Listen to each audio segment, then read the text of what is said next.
अवधूत चिंतन श्री गुरुदेव दत्त श्री स्वामी समर्थ. शिष्याच्या हृदयातील गुरुभेटीची तळमळ. गुरूंनी दिलेल्या नाममंत्राचा जप करणारा एक साधक अन्यग्रामी राहत होता. तो श्रीगुरूंचे नित्य स्मरण करीत असे. एके दिवशी त्याच्या मनात श्रीगुरूंच्या दर्शनाची तीव्र इच्छा निर्माण झाली. त्याला जराही करमेना. त्यानुसार तो निश्चयाने गाणगापूरच्या दिशेने मार्गक्रमण करू लागला. कधी एकदा श्रीगुरूंचे दर्शन होते असे त्याला झाले होते. देह पडला तरी चालेल, पण श्रीगुरूंचे दर्शन घेतल्याशिवाय परतायचे नाही, असा निर्वाणीचा विचार करून तो एक एक पाऊल पुढे टाकत होता. त्याला तहान भुकेची पर्वा नव्हती. स्वतःला होणाऱ्या कष्टांची तमा नव्हती. तो श्री गुरूंना करुण वचनाने एकसारखा आळवीत होता. गुरुदेव, मी आपला दास आहे. अहोरात्र तुमचे नामस्मरण करतो. आपण माझी तळमळ जाणता.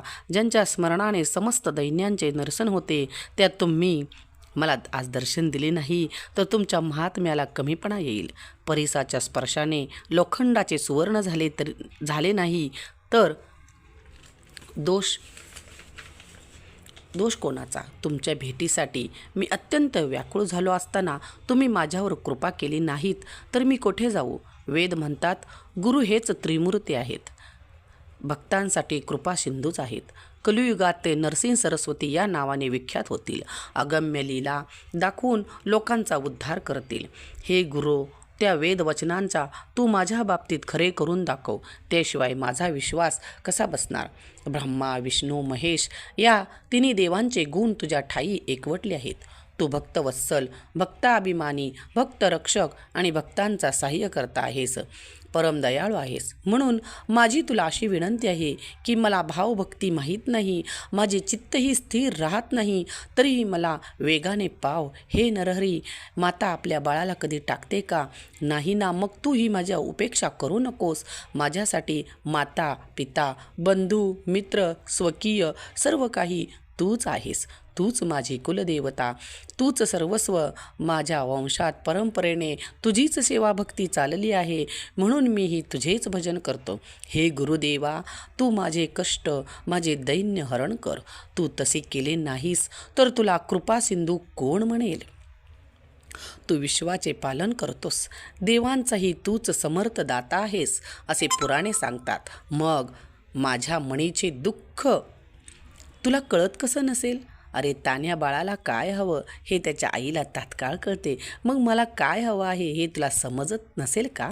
पण घेतल्या वाचून द्यायचे नाही अशी तुझी रीत असेल तर मी तुला काय देऊ ते तरी सांग. बळीने तुला पृथ्वी दिली, त्याला तू पाताळात धाडलेस. त्याप्रमाणे अढळपद मिळण्यासाठी ध्रुवाने तुला काय दिले? सोन्याची लंका मिळावी म्हणून बिभीषणाने तुला काय दिले? परशुराम अवतारात तू पृथ्वी निक्षत्रिय करून ब्राह्मणांना दिलीस. त्यावेळी त्यांनी तुला काय दिले होते? तू सृष्टीचा पोषण करता आहेस. मी लहानसा मूषक तुला काय देणार? हे गुरुनाथा, तू तर खूप श्रीमंत आहेस. लक्ष्मी तुझ्या घरी अहोरात नांदते आहे. नांदत असताना तू माझ्याकडे आणखी काय मागतोस? बाळाला दुग्धपान करविणारी माता त्याच्याकडून कोणती अपेक्षा करते काय? माझ्याकडून काही घेतल्यावरच मला काही देणार असशील तर तुला दाता कोण म्हणेल? मी काहीही सेवा केली नाही असे जर तुझे म्हणणे असेल तर सेवेच्या बदल्यात काही देणे हा तर शुद्ध व्यवहार झाला. त्यात तुझे काय औदार्य? आकाशातून वर्षाव करणारा मेघ कोणाकडून सेवेची अपेक्षा थोडीच करतो? आता सेवेबद्दलच बोलायचे तर माझ्या पूर्वजांनी तुझे वर्षानुवर्ष दास्य केलेले आहे. तुझी सर्वतोपरी सेवा चाकरी केलेली आहे. ते माझे वडलार्जित सेवारूपी धन तू मला परत कर. अर्थात त्याच्या मोबदल्यात मला माझा सांभाळ कर. व्यवहाराला धरून आम्ही आमचे मागून घेतले तर त्यात काय वावगे आहे? हे नरहरी, हे जर तू केले नाहीस तर मी तुझी पंचायत करीन. तुझ्याकडून इष्टफल जिंकून घेईन. माझ्यावर कृपा करणे तुला सहज शक्य आहे. शक्य असताना मला एवढा आटापिटा का करायला होतोस? हा बालक तुझा सेवक आहे. त्याच्या बाबतीत एवढी कठोरता धरणे तुला शोभत नाही. मी तुझा काही अपराध केला असेल तर कृपा करून सांग, पण माझ्यावर असा रागवू नकोस. आई रागवली तर बालक पित्याकडे जाते, पण पिता रागवला तर आईच्या कुशीत शिरते. गुरुराया, तूच तर माझी माता आहेस, तूच माझा पिता आहेस. तूच रागवलास तर मी कुठे जाणार? तू मला क्षमा करणे यातच तुझे मोठेपण आहे. तू जगाचा स्वामी आहेस. लोक तुला अनाथांचा रक्षण करता म्हणतात. तू अत्यंत कृपाळू आहेस अशी पुराणे ग्वाही देतात. मग माझी आर्त विनवणी तुला का ऐकू येत नाही? या माझ्या करुणा वचनांनी पाषाणालाही पाजर फुटेल. मग तुझे अंतःकरण मृदू का होत नाही? माझ्यावर कृपा करण्यासाठी एवढा विलंब का? अशा प्रकारे तो शिष्य तीव्र तळमळीने श्रीगुरूंना आळवीत होता. ते बोल ऐकून कृपाळू गुरुनाथ द्रवले आणि वस्त्रासाठी गायीने धावत यावे तसे ते शिष्यासाठी धावत आले. श्रीगुरूंच्या दर्शनाने त्या नामकरणी गुरुपादिष्ट नाम मंत्राचा जप करणारा शिष्याची तळमळ एकदम शांत झाली. त्याने त्यांच्या चरणावर मस्तक ठेवले आणि आपल्या मोकळ्या केसांनी त्यांच्या चरणावरील धूळ झाडली. डोळ्यातून ओघळणाऱ्या त्या आनंदाश्रूंनी त्यांचे चरण धुतले. त्यांनी आपल्या हृदय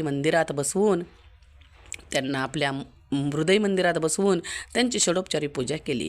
त्याला खूपच हर्ष झाला होता. आनंदाने ओसंडणाऱ्या त्यांच्या हृदयात श्रीगुरूंची मूर्ती स्थिरावली होती. अशा प्रकारे श्री गुरुदेव भक्तांच्या अंतःकरणात वास करतात, म्हणून सरस्वती गंगाधराला मोठा संतोष वाटतो.